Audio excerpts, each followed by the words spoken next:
let's talk a little bit about what it's like to play the pirate player in Rum Runner. So at the end of setup, we've got two very simple longboats here. They're not great, but they'll get us going.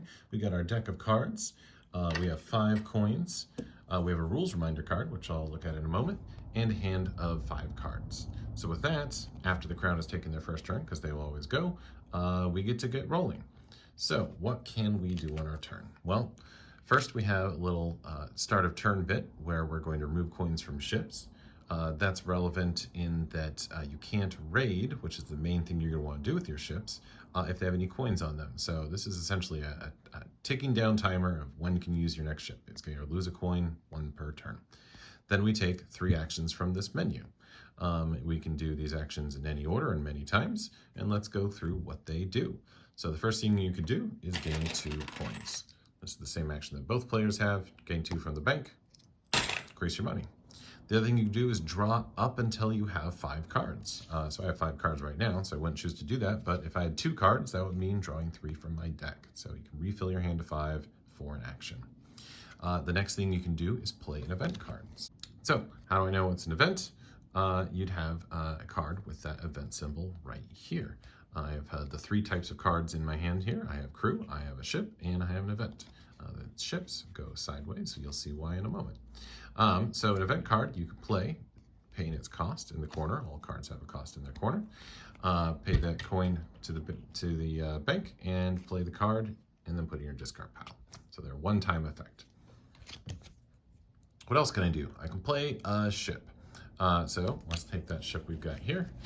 We got a nice handy sloop here. It's going to cost us 2 money, and it's going to have slots for 2 crew, and it comes with a skill symbol, navigation. It's one of the 2 symbols, navigation and combat. They'll help us get through hazards that the crown is going to put up.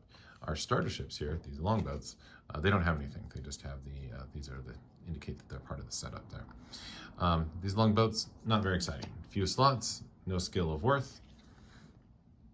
Sloop, that's better. So to play this, I could spend 2 coins here to the bank and get myself a sloop.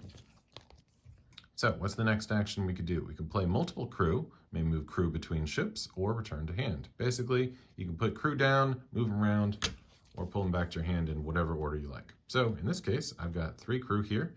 They have costs. One of them's free. The other ones each cost 1. So I could pay 2 coins and play all these crew onto whatever ships I like. So maybe I want to put, let's put Pegleg Paul here on a longboat, hoping to be an economic ship here. We'll put Janie and Doug Doubloon because they have a draw and a discard effect together on the sloop. Also puts together a whole bunch of my symbols. So you assemble the crew into the slots like so. The ships can only fit as many as they have slots for, so these longboats can only hold 1.